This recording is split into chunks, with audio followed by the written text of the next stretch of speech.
Hello everyone, this is Chef Jack Irwin. We are presenting a new series from all local chefs from places you have probably been. We've learned how to make some of their favorite dishes.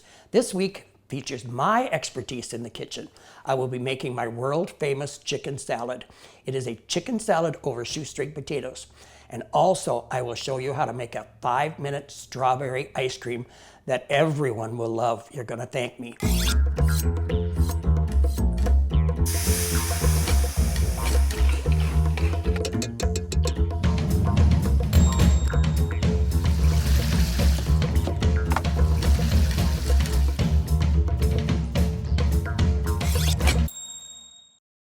Program funding made possible in part by the Paul and Joanne Warleen Family Fund at the Austin Area Foundation. I'm going to start out making about a 3-minute omelet in a mug for one person. Very quick, very easy, and treat yourself a little bit. It'll go real good like with a muffin or something like that. So what we're going to start with is a mug, and we want to spray it real good with food spray, or you can wipe it like with olive oil or something like that, because of course the eggs would tend to stick. So I am going to crack 2 eggs into this. And I like to crack my eggs on a flat surface, because if you crack it like on the rim of something, it pushes those little pieces of shell into your egg, and that's what sometimes when you crack it and you get pieces of shell in your egg, that's no fun because it's hard to get out, right? So that's what we're doing here. Putting 2 eggs in. I am gonna put a little half of a teaspoon of baking soda, because that's gonna get your eggs, your omelet nice and fluffy. So that's a real good tip for an omelet. Put either whip the omelet, if you're making larger amounts, with a mixer, really whip it really, really good, or add a little bit of baking soda, because that will get your omelet nice and fluffy. We're gonna add some cheese, finely shredded cheese. And this is just gonna be a cheese omelet, because that's what I had on hand today. If you've got some ham, you could do diced ham, diced bacon, diced green pepper, whatever you like to put in there. Tomatoes I would like. So we put that in, and now we're just gonna beat this with a fork. And we have our handy microwave ready. Just mix this real good, make sure your eggs are well beaten. And you don't have to try and fluff them too much, but they do fluff up, you'll see. And so now what I'm going to do is I'm going to put this in the microwave. Start out with 1 minute, okay? So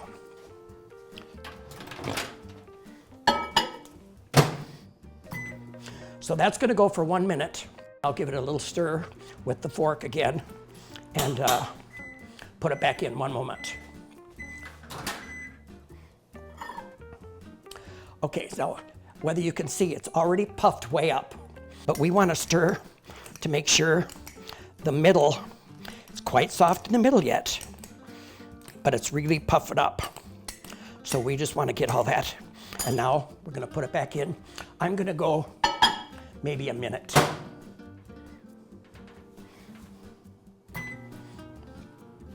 And yeah, in the meantime, I'm going to, you can top this however you like. Chopped chives would be really good. I'm just going to chop a little bit of flat leaf parsley to put on the top. Again, you probably don't have to garnish it for yourself, but why not make it look pretty? It always tastes better even for yourself. You can make a Denver omelet add ham and green pepper. I like diced tomato in an omelet. I think that would be good. I'm gonna pull this right now because I'm sure it must be done. And I want you to see the fluffiness here. Okay, nice and fluffy. And you would normally eat this right out of the cup. I'm gonna put it out on a plate so you can see this and just see the fluffiness a little bit, okay? So it slides right out because remember we sprayed that, and a lot of times they'll get even higher than this, but we sprayed that cup, which is what we wanted. There we go. You can garnish it with a little bit of the shredded cheese and our parsley, flat leaf parsley that we chopped. And what do you think? It is such a quick and easy breakfast. Can't lose, you know what I mean? Hi, today I've got a great tip for you in using your cast iron frying pan, which everyone should have. They're very important to have. So first of all, when you first get that cast iron frying pan, you want to wash it good in soap and water. That's the only time you're going to use soap on this frying pan. Then you want to dry it real well. Take oil and with paper towels, coat the inside and the outside of it with oil. Put it in your preset oven on 350 degrees. Put a sheet of foil underneath on the rack underneath it. Bake it for 1 hour at 350, upside down. Turn the heat off and then let it cool all the way. That is going to season your pan so things don't stick in it. And then anytime you go to wash it, you can wash it just with hot water, no soap, because soap will take that seasoning off, or you can use coarse salt and a paper towel and it will scrub it. And you only need to do this about every 3 or 4 months. I was in food service for about 50 years. I know that's hard to imagine. So I started out at a kind of a chain family restaurant in Austin many, many years ago. As a cook, fry cook, I was terrible. And then I moved to a place where I got training from an older lady that had been a cook forever and ever. So she showed me all her secrets that usually you don't get from somebody. And she showed me them all, and that made me into the cook and the chef that I am today. That was my start. Of everything and all the cooking shows I do and all the fancy things sometimes I make, this is what everyone wants me to cater for them. And this is my chicken salad. It's very easy for you, and you can do variations. I do variations. Today I'm just going to show you how quick and easy this is. I'm starting with a rotisserie chicken. I'm going to take it apart first, and then we're going to take the meat off. I do have a bowl here where I'm going to be putting the bones and some of our vegetable cuts, and I'll tell you about that afterwards. But in the meantime, I want to take this apart and start pulling the meat off. And we are going to get the meat off, and then we'll dice it, of course. So now we'll take the skin off. Now, of course, we've got all the nice white breast meat on top. If that's all you want to use, that's perfectly fine. But might as well use it all. So I'm going to cut down the breastbone a little bit, down the sides of it, to peel this off. You can see that going right down the middle. And so that will peel the breast off easier.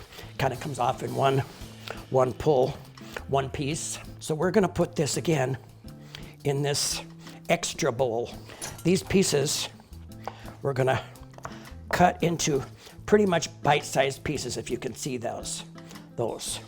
And we will cut this breast up. I'm gonna kind of go with the grain, a little bit of the meat here. Keep it tender. And we'll cut that again into more bite-sized pieces. They don't need to be very big because you don't want somebody have a great big old mouthful of a big old chunk of chicken, right? So we don't want to do them very big. And they don't have to all be perfectly even. So I think that looks pretty good. So we're going to put that in our big bowl. Let's do another one, the other half of the breast.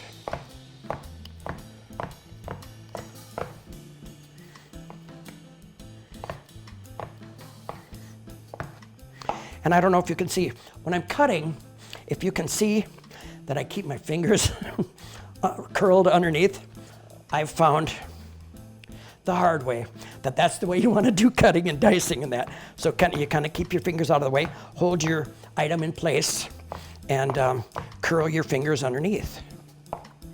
And it works much better than getting stitches. So I think those pieces are nice, smaller size.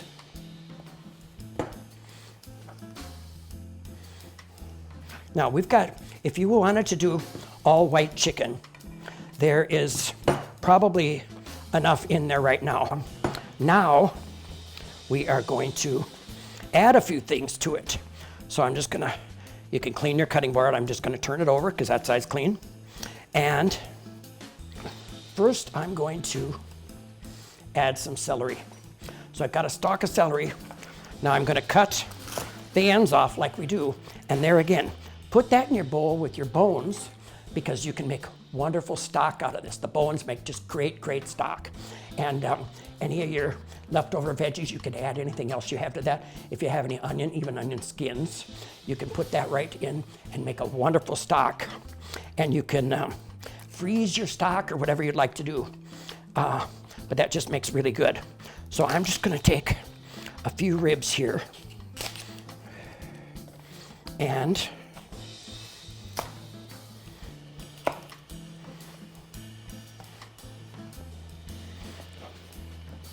okay, I'm gonna cut them down the middle so that they're not so big. This wasn't a very big stock, so the pieces weren't very large, which is what we probably want.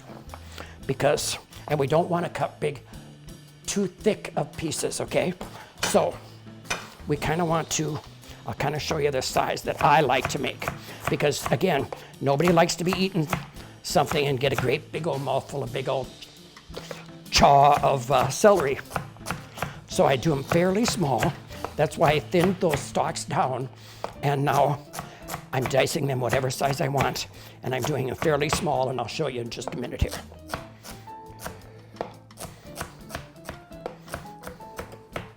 Okay, so if you can see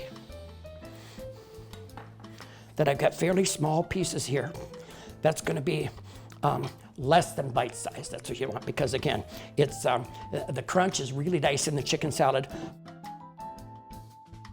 Okay, so we've got that done. Now, I am going to add some toasted almonds. And put in however much you like, or if you don't like them, don't. But the almonds you buy in the store in a little package, they are not toasted. They're slivered. These are slivered almonds, not sliced, slivered almonds. You put them in a pie pan or something like that, or on a little sheet tray in the oven for 7 minutes. Toast them just beautifully, just perfectly. But again, they just work really well in this dish. And put in however much you like, but they work really, really well with the chicken salad. Now, here's something that I switch up. I've got dried cranberries, okay? Now, it's in the fall and winter when I make this, because it's a year-round dish, I used dried cranberries. In the summer, I use grapes, red or green. And it's really nice presentation with grapes as well. In the fall and at Christmas time, it looks really nice with the cranberries. But I use grapes, red or green. Sometimes, if I have the time, I'll slice them in half. And a little tedious, but it's worth it, you know what I mean? Again, you don't have a great big, some grapes are pretty large. So that's what I like to use in the summer. So I am going to mix mayonnaise. And I put it in this today, and I can just add as much as I like. And I'm gonna snip the corner and squeeze that out like that. That's a good tip for putting piping icing on a cake or something as well. So how much you need kind of depends on you. So just a little bit of vinegar to thin that, just a little bit of white vinegar, just thin it a very little bit. I'm going to use, I like to put on a little bit of ranch dressing mix, dry mix, and I put a little bit of that on there. Therefore, you don't need any kind of salt. It adds a lot to it. I don't put very much. And now, excuse me, 1 minute again. Okay, so now I'm going to add sugar. And the key to this, to me, when I came up with this, you need to add a fair amount of sugar to take that kind of sour edge off of the mayonnaise. And you want to use mayonnaise, not anything else. And so I'm just going to mix this up.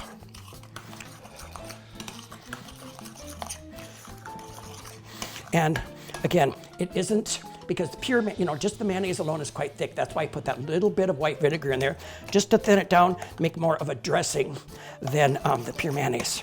Now, I'm going to taste this real quick to make sure it has enough sugar.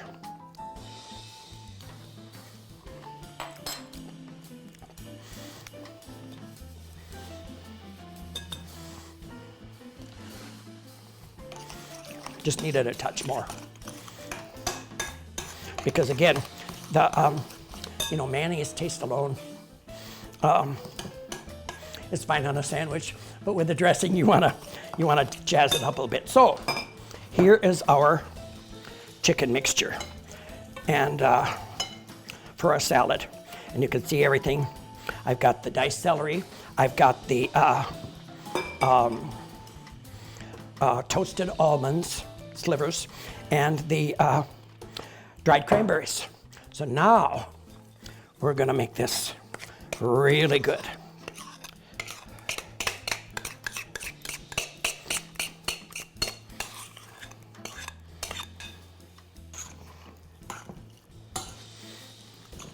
And of course, we don't want this soupy. We actually got more chicken than I expected out of that rotisserie chicken. Now, if you put this in your refrigerator, maybe for an hour, it'll kind of meld and blend a little bit. But I'm gonna plate a little bit up right now.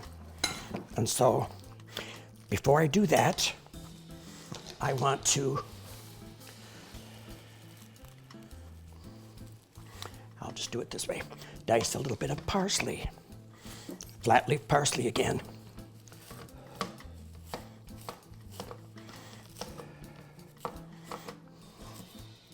Okay.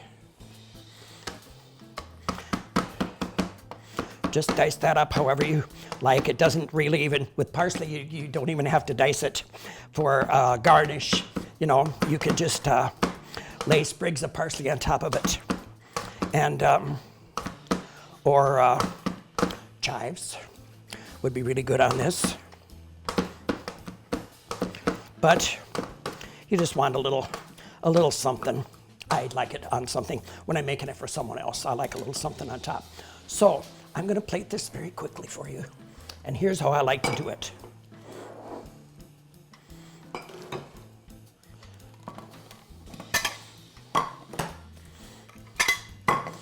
I like to use potato sticks. And underneath, you could use a lettuce leaf. You could, do whatever you like. But these are really good. And again, give it, we've got a little crunch in there with the celery and the almonds, but this will give it a little crunch underneath. And this is kind of a classic way to serve chicken salad. So, I'm gonna plate some of these up in case I get any tasters coming in, and I hope I do. And let's do it. So, if you can see about the consistency of this salad, you can hear it a little bit. Yum. So, let's put this out, portion this on. As much as you like. And I've got plenty here, as you can see.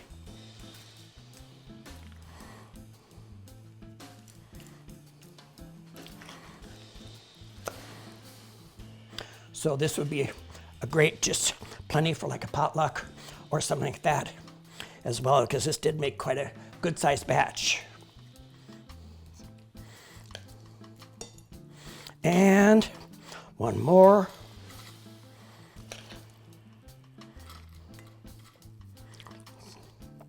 the leftovers for the chef, of course. So now I'm just going to sprinkle a little bit of this on there to set it off just a little bit. And voila. What do you think? It is really, really good chicken salad, I have to say, even though it's my own. And you know, you can put any spin you like on it of your own, because lots and lots of people make chicken salad and probably do it all their own way. To me, the key for this kind of is the dressing. And the way I made the dressing with a fair amount of sugar. It's not sweet, it's not a sweet salad, but you just want to take the edge off that mayonnaise. I use the same dressing for coleslaw and other salads that have like a creamy dressing like that. I use that same dressing. And we will be right back. I'm going to be making a wonderful ice cream, 5-minute ice cream, or less actually, ice cream you're gonna really love and you're gonna thank me for later.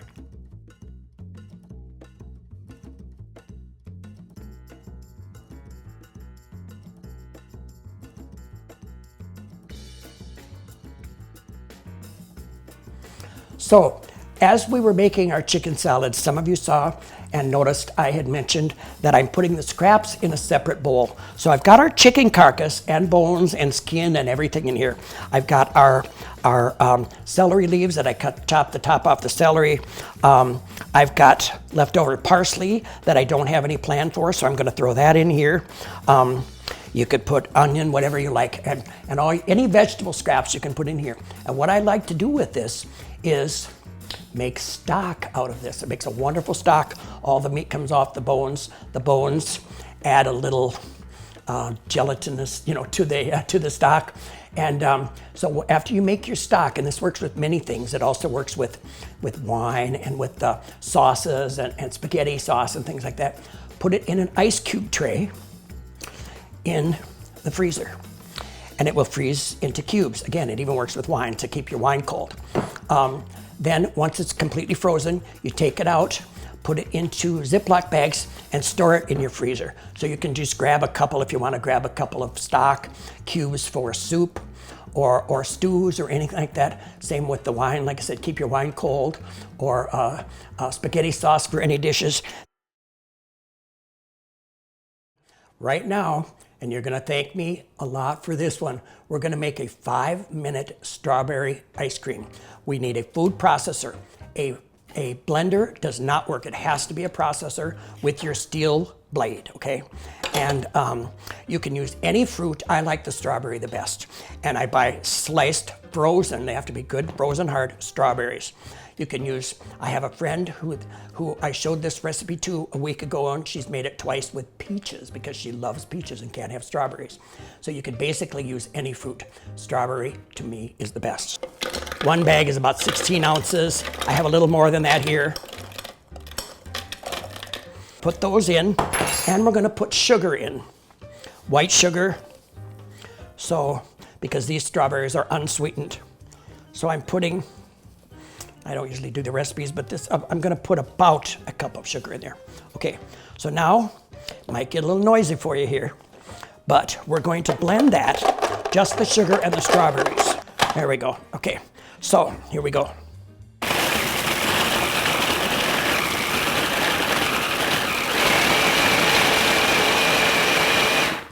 Doesn't take long, right? A little bit more. There's some chunks in there which you kind of want right there.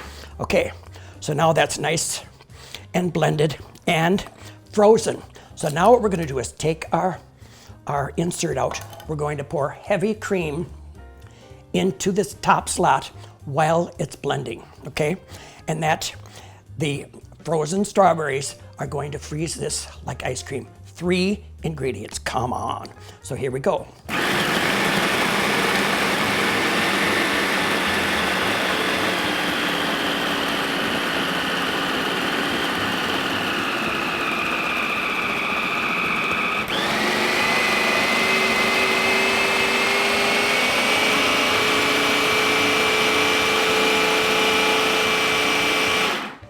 Voila, we have ice cream.